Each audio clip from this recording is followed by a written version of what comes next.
राधे राधे मित्रों, जय श्री कृष्ण। हिंदू धर्म में एकादशी व्रत भगवान विष्णु को समर्पित है। इस दिन भगवान श्री हरि के पूजन का विधान है। जाने एकादशी व्रत कब से प्रारंभ करना चाहिए और उत्पन्न एकादशी कब है। हिंदू पंचांग के अनुसार मार्गशीर्ष माह के कृष्ण पक्ष की एकादशी को उत्पन्न एकादशी व्रत रखा जाता है। मान्यता है कि उत्पन्न एकादशी से ही एकादशी व्रत प्रारंभ हुआ है, जिसके कारण इस तिथि का महत्व और बढ़ जाता है। मान्यता है कि उत्पन्न एकादशी व्रत करने से व्यक्ति की मनोकामना पूर्ण होती है। एकादशी व्रत करने से जातक सभी सुखों को भोग कर अंत में मोक्ष को जाता है। जाने उत्पन्न एकादशी व्रत कब है और एकादशी व्रत कब से प्रारंभ करना चाहिए। हिंदू पंचांग के अनुसार मार्गशीर्ष मास के कृष्ण पक्ष की एकादशी तिथि 26 नवंबर को दोपहर 1:01 से प्रारंभ होगी और एकादशी तिथि का समापन 27 नवंबर को सुबह 3:47 पर होगा। उदय तिथि के अनुसार एकादशी व्रत 26 नवंबर को रखा जाएगा।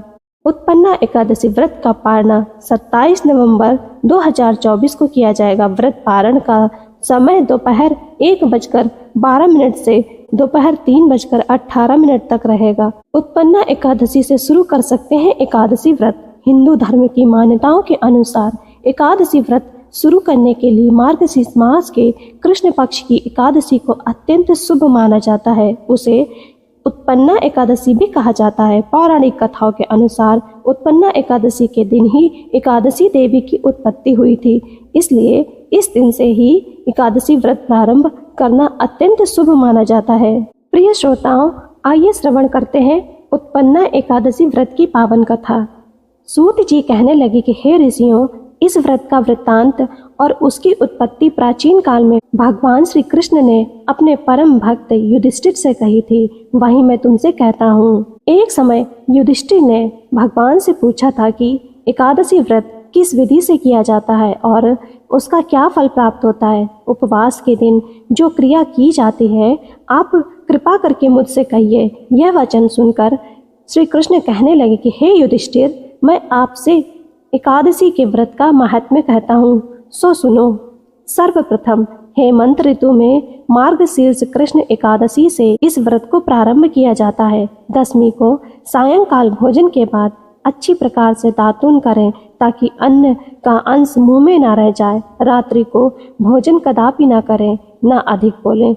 एकादशी के दिन प्रातः 4 बजे उठकर सबसे पहले व्रत का संकल्प करें। इसके पश्चात शौच आदि से निवृत्त होकर शुद्ध जल से स्नान करें। व्रत करने वाला चोर, पाखंडी, परस्त्री, गामी, निंदक, मिथ्याभाषी तथा किसी भी प्रकार के पापी से बात न करें।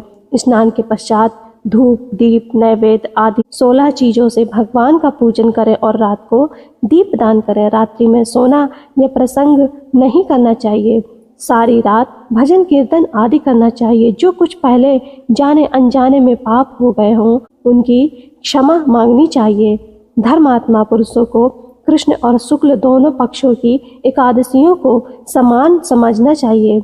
जो मनुष्य ऊपर लिखी विधि के अनुसार एकादशी व्रत करते हैं, उन्हें शंखोद्धार तीर्थ में स्नान करके भगवान के दर्शन करने से जो फल प्राप्त होता है, वह एकादशी व्रत के 16वें भाग के भी समान नहीं है। व्यतिपात के दिन दान देने का 1,00,000 गुना फल होता है। संक्रांति से 4,00,000 गुना तथा सूर्य चंद्र ग्रहण में स्नान दान से जो पुण्य प्राप्त होता है, वही पुण्य एकादशी के दिन व्रत करने से प्राप्त होता है।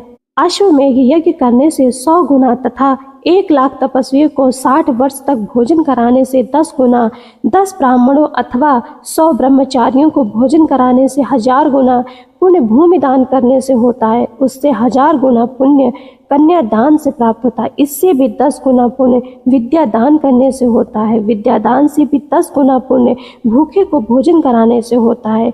अन्य दान के समान इस संसार में ऐसा कोई कार्य नहीं है जिससे देवता और पितर दोनों तृप्त होते हैं, परंतु एकादशी के व्रत का पुण्य सबसे अधिक है।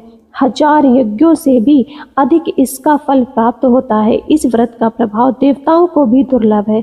रात्रि को भोजन करने वाले को उपवास का आधा फल मिलता है और दिन में एक बार भोजन कराने वाले को भी आधा ही फल प्राप्त होता है, जबकि निर्जल व्रत रखने वाले का महात्म्य तो देवता भी वर्णन नहीं कर सकते हैं। युधिष्ठिर कहने लगे कि हे भगवान, आपने हजारों यज्ञ और लाख गोदान को भी एकादशी के व्रत बराबर नहीं बताया, सो यह तिथि सब तिथियों से उत्तम कैसे हुई बताइए। भगवान कहते कि हे युधिष्ठिर, सतयुग में मुर नाम का दैत्य उत्पन्न हुआ। वह बड़ा बलवान और भयानक था। उस प्रचंड दैत्य ने इंद्र, आदित्य, वसु, वायु, अग्नि और आदि सभी देवताओं को पराजित करके भगा दिया।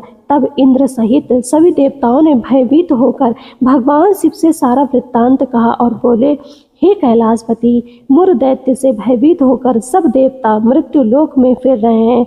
तब भगवान शिव ने कहा कि हे देवताओं, तीन लोकों के स्वामी, भक्तों के दुखों का नाश करने वाले भगवान श्री विष्णु की शरण में जाओ, वे ही तुम्हारे दुखों को दूर कर सकते हैं। शिव जी के ऐसे वचन सुनकर सभी देवता क्षीर सागर में पहुँचे। वहाँ भगवान को शयन करते देख हाथ जोड़कर उनकी स्तुति करने लगे कि हे देवताओं द्वारा स्तुति करने से योग्य प्रभु, आपको बारंबार नमस्कार है। देवताओं की रक्षा करने वाले मधुसूदन, आपको नमस्कार है, आप हमारी रक्षा करें। दैत्यों से भयभीत होकर हम सब आपकी शरण में हैं। आप इस संसार के कर्ता, माता पिता, उत्पत्ति और पालन करता और संहार करने वाले हैं। सबको शांति प्रदान करने वाले हैं। आकाश और पाताल भी आप ही हैं। सबके पितामह ब्रह्मा, सूर्य, चंद्र, अग्नि, सामग्री, होम, आहुति, मंत्र, तंत्र, जप, यजमान, यज्ञ, कर्म, कर्ता, भोक्ता भी आप ही हैं। आप सर्वव्यापक हैं। आपके सिवा तीनों लोकों में चर तथा अचर कुछ भी नहीं है। हे भगवान, दैत्यों ने हमको जीतकर स्वर्ग से भ्रष्ट कर दिया है और हम सब देवता इधर उधर भागे भागे फिर रहे हैं। आप उन दैत्यों से हम सबकी रक्षा करें। इंद्र के ऐसे वचन सुनकर भगवान श्री विष्णु कहने लगे कि हे इंद्र, ऐसा मायावी दैत्य कौन है जिसने सब देवताओं को जीत लिया है? उसका नाम क्या है? उसमें कितना बल है और किसके आश्रय में है तथा उसका स्थान कहाँ है? यह सब मुझसे कहो। भगवान के ऐसे वचन सुनकर इंद्र बोले, हे भगवान, प्राचीन समय में एक नाड़ी चंग नामक राक्षस था। उसके महापराक्रमी और लोक विख्यात मुरु नाम का एक पुत्र हुआ। उसकी चंद्रावती नाम की नगरी है। उसी ने सब देवताओं को स्वर्ग से निकालकर वहां अपना अधिकार जमा लिया है। उसने इंद्र, अग्नि, वरुण, यम, वायु, ईश, चंद्रमा, नेतृत्व आदि सबके स्थान पर अधिकार कर लिया है। सूर्य बनकर स्वयं ही प्रकाश करता है, स्वयं ही मेघ बन बैठा है और सबसे अजेय है। हे असुर निकंदन, उस दुष्ट को मारकर देवताओं को अजेय बनाइए। यह वचन सुनकर भगवान ने कहा कि हे देवताओं, मैं शीघ्र ही उसका संहार करूंगा। तुम चंद्रावती नगरी जाओ। इस प्रकार कहकर भगवान सहित सभी देवताओं ने चंद्रावती नगरी की ओर प्रस्थान किया। उस समय दैत्य मुर सेना सहित युद्ध भूमि में गरज रहा था। उसकी भयानक गर्जना सुनकर सभी देवता भय के मारे चारों दिशाओं में भागने लगे। जब स्वयं भगवान रणभूमि में आए तो दैत्य उन पर भी अस्त्र शस्त्र आयुध लेकर दौड़े। भगवान ने उन्हें सर्प के समान अपने बाणों से बींध डाला। बहुत से दैत्य मारे गए, केवल मुरु बचा रहा। वह अविचल भाव से भगवान के साथ युद्ध करता रहा। भगवान जो भी तीक्ष्ण बाण चलाते वह उनके लिए पुष्प सिद्ध होता। उसका शरीर छिन्न भिन्न हो गया, किंतु वह लगातार युद्ध करता रहा। दोनों के बीच मल्ल युद्ध भी हुआ। 10,000 वर्ष तक उनका युद्ध चलता रहा, किंतु मुरु नहीं हारा। थककर भगवान श्री बद्रिकाश्रम चले गए।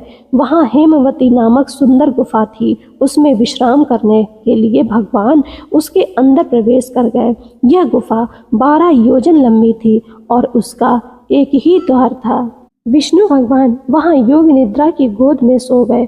मुरु भी पीछे पीछे आ गया और भगवान को सोया देखकर मारने को उद्यत हुआ। तभी भगवान के शरीर से उज्जवल कांतिमय रूप वाली देवी प्रकट हुई। देवी ने राक्षस मुरु को ललकार युद्ध किया और उसे तत्काल मौत के घाट उतार दिया। श्री हरि जब योग निद्रा की गोद से उठे तो सब बातों को जानकर उस देवी से कहा कि आपका जन्म एकादशी के दिन हुआ है, अतः आप उत्पन्ना एकादशी के नाम से पूजित होंगी।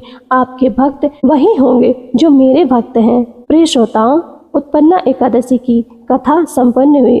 आप सभी पर श्री हरि नारायण की कृपा बनी रहे। आप सभी का जीवन मंगलमय हो। राधे राधे मित्रों, जय श्री कृष्ण।